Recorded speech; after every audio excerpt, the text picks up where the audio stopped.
ሰላም የተወደዳችሁ የኦሌ ስፖርት ቤተሰቦቻችን እግር ኳስን የተመለከቱ መረጃዎችን ልናደርሳችሁ ተገኝተናል። መረጃዎቹ ሁልጊዜ እንዲደርሷችሁ ቻናሉን ሰብስክራይብ በማድረግ መከታተል ትችላላችሁ። በዛሬው ዝግጅታችን በእንግሊዝ ፕሪምየር ሊግ በዕለተ ቅዳሜ የሰባተኛ ሳምንት ጨዋታ ቼልሲ ከሊቨርፑል እና አርሰናል ከዌስትሃም የሚያደርጉትን ጨዋታዎች ቅድመ ዳሰሳ ይዘንላችሁ ተገኝተናል። በቅድሚያ የምንመለከተው ቼልሲ በሜዳው ስታንፎርድ ብሪጅ ምሽት 1 ሰዓት ከ30 ሊቨርፑልን የሚያስተናግድበት ጨዋታ ሲሆን ሊቨርፑል ፌዴሪኮ ኪዮዛ እና ሁጎ ኢኪቲኬ በዛሬው የፕሪሚየር ሊግ ጨዋታ ላይ ለመጫወት ዝግጁ መሆናቸውን አሰልጣኙ አርነ ስሎት ዓርብ ዕለት ልምምድ ከሰሩ በኋላ ተናግረዋል። ኪዮዛ በዚህ ሳምንት ሊቨርፑል ከጋላታሳራይ ጋር ባደረገው የቻምፒዮንስ ሊግ ጨዋታ ከቡድኑ ጋር አልተጓዘም፣ ምክንያቱም መጠነኛ የአካል ብቃት ችግር ስለነበረበት ሲሆን ሁጎ ኢኪቲኬ በበኩሉ በጋላታሳራዩ ጨዋታ ቢሰለፍም በ68ኛው ደቂቃ ላይ ተቀይሮ ወጥቷል። ግብ ጠባቂው አሊሰን ቤከር ማክሰኞ ምሽት በቱርክ በተደረገው ጨዋታ ጉዳት ከደረሰበት በኋላ ለተወሰነ ጊዜ ከሜዳ እንደሚርቅ ተነግሯል። አሰልጣኙ አርነ ስሎት አሊሰን በሚቀጥሉት ጥቂት ጨዋታዎች ለብራዚል ብሔራዊ ቡድን ወይም ለሊቨርፑል እንደማይጫወት ተናግሯል። መቼ ወደ ሜዳ እንደሚመለስም በእርግጠኝነት አይታወቅም። የሚያገግምበት ፍጥነት ወደ ሜዳ የሚመለስበትን ጊዜ ይወስናል ተብሏል። ከዓለም አቀፍ የሀገራት ጨዋታዎች ረፍት በኋላ በሚቀጥለው የሊግ ጨዋታ የመጀመሪያውን ጨዋታ ቢጫወት አስገራሚ ነው ሲል አርነ ስሎት ተናግሯል። ጆቫኒ ሊዮኒ ከሳውዝሃምፕተን በነበራቸው ጨዋታ ላይ ከባድ የጉልበት ጉዳት ከደረሰበት በኋላ የተሳካ ቀዶ ጥገና አድርጓል። ሆኖም ከጉዳት እስኪያገግም ለረዥም ጊዜ ከሜዳ ርቋል። የቼልሲ የቡድን ስብስብ መረጃዎችን ስንመለከት የቼልሲ ዋና አሰልጣኝ ኤንዞ ማሬስካ 7 ወይም 8 ተጫዋቾች ከሊቨርፑል ጋር በሚያደርጉት ጨዋታ እንደማይሰለፉ ተናግረዋል።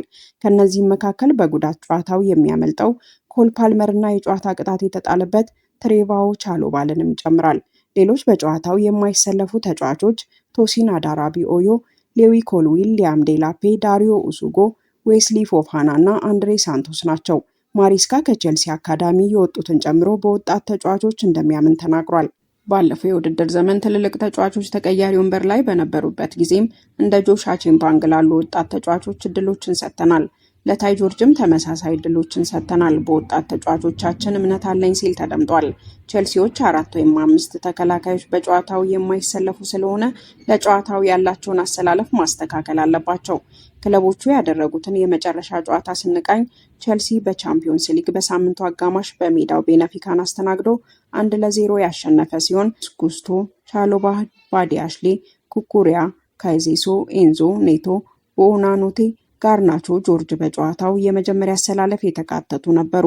ሊቨርፑል በበኩሉ ወደ ቱርክ አቅንቶ ከጋላታሳራይ ጋር ባደረገው ጨዋታ 1-0 መሸነፉ የሚታወስ ሲሆን በጨዋታውም አሊሰን፣ ሱቦዝላይ፣ ኮናቴ፣ ቫንዳይክ፣ ኬርኬዝ፣ ግራቨንበርግ፣ ጆንስ፣ ቨርትዝ፣ ፍሬምባንክ፣ ጋክፓ እና ኢኪቲኬ በቋሚ አሰላለፍ መካተታቸው ይታወሳል። በኦፕታ ሱፐር ኮምፒውተር ትንበያ መሰረትም ሊቨርፑል 42.3% የማሸነፍ ዕድል ሲኖረው ቼልሲ 32.2% የማሸነፍ ዕድል አለው ተብሏል።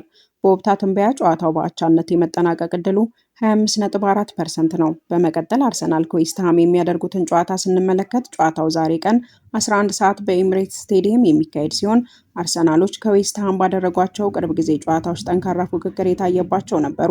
ባለፉት የመጨረሻ የኤሚሬትስ ጨዋታዎቻቸው አርሰናልን 2 ጊዜ አሸንፈው በአጠቃላይ ከሜዳቸው ውጪ ባደረጓቸው 5 ጨዋታዎች ምንም ሽንፈት አላጋጠማቸውም። ይህ ጨዋታ ለአርሰናሉ አሰልጣኝ ሚካኤል አርቴታ 300ኛው ጨዋታው ሲሆን በዌስትሃም በኩል ደግሞ የቀድሞ አሰልጣኝ ግራሃም ፓተር ከተሰናበተ በኋላ ባለፈው ሳምንት የተረከበው አዲስ ስራ አስኪያጅ ኑኖ ኤስፒሪቶ ሳንቶ ቡድኑን የሚመሩ ይሆናል። የቡድን ስብስቡን ወደ ተመለከቱ መረጃዎች ስናልፍ በአርሰናል በኩል ጋብሪኤል ማጋሌሽ ከኦሎምፒያኮስ ጋር ባደረጉት ጨዋታ በጉዳት ከወጣ በኋላ የዛሬው ጨዋታ ሊያመልጠው ይችላል። ነገር ግን ጉዳቱ ከባድ ጉዳት አይደለም ተብሏል። ሂንካፔ፣ ማዱኬ፣ ሃቨርትዝ እና ጋብሪኤል ሄሱስ አሁንም ከጉዳት አልተመለሱም። በዌስትሃም በኩል ሶሺክ በጨዋታ ቅጣት አይሰለፍም። በተጨማሪም ኢርዚ በጉዳት በጨዋታው የማይሰለፍ ሌላኛው ተጫዋች ነው። ወደ አሰልጣኞቹ መግለጫ ስናልፍ አርቴታ ጨዋታዎችን መቆጣጠራችንን መቀጠል እንፈልጋለን። ዌስትሃም በቅርብ ጨዋታዎች 2 ጊዜ በሜዳችን አሸንፈውናል። ስለዚህ ይህንን ታሪክ መለወጥ እንፈልጋለን ብሏል። የዌስትሃም አቻቸው ኑኖ ኤስፒሪቶ በበኩላቸው ጠንካራ ጫና የምንፈጥርና ጀብደኛ መሆን አለብን። በክለቡ ውስጥ ያሉ ሁሉም ሰዎች ቡድኑ እንዲሻሻል ለመርዳት ጠንክረው እየሰሩ ነው ብለዋል። ወደ ጨዋታ አቀራረብ ስልቶች ስናልፍ ደግሞ በኑኖ ያሰለጣጠን ዘይቤ ዌስትሃም ወደኋላ ፈግፍጎ በመከላከልና በመልሶ ማጥቃት ይጫወታል ተብሎ ይጠበቃል። እንደ ዣሮድ ቦውን እና ክሪሴንሲኖ ሰመርቪል ያሉ አደገኛ የመስመር ተጫዋቾች እንደ ፓኬታ እና ፈርናንዴዝ ያሉ የመፍጠር አቅም ያላቸው አማካዮች አላቸው። ወጣቱ የግራ መስመር ተከላካያቸው ዲዮፍ በዚህ የውድድር ዘመን ብቻ 3 ለጎል የሚሆኑ ኳሶችን አመቻችቷል። ነገር ግን ዌስትሃሞች የማዕዘን ምቶችን በመከላከል ላይ ደካሞች ናቸው። ስለሆነም አርሰናል ይህንን አጋጣሚ ለመጠቀም ሊሞክር ይችላል። አንዳንድ ቁጥራዊ መረጃዎችን ስንመለከት አርሰናል ካደረጋቸው 8 የመጨረሻ የፕሪምየር ሊግ ጨዋታዎች 6ቱን አሸንፏል።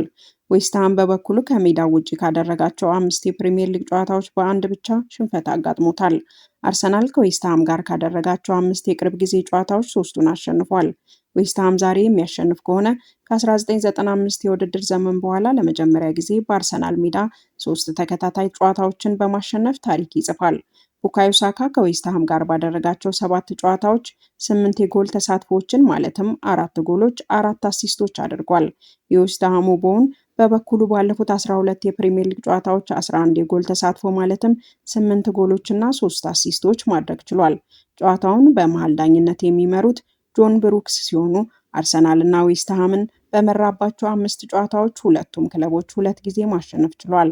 በመጨረሻ የኦፕታ ሱፐር ኮምፒውተር ትንበያን ስንመለከት አርሰናል 76.7% የማሸነፍ እድል ሲኖረው ዌስትሃም በበኩሉ 9.4% ብቻ የማሸነፍ እድል አለው ተብሏል። ጨዋታው በአቻነት የመጠናቀቅ እድሉ 15.2% ነው ሲል ኦፕታ ትንበያውን አስቀምጧል። ለሰዓቱ የያዝናቸው መረጃዎች እነዚህን ይመስሉ ነበር። መልካም ቀን ተመኘን። ድጋሚ ያገናኘን ኖስቤሞስ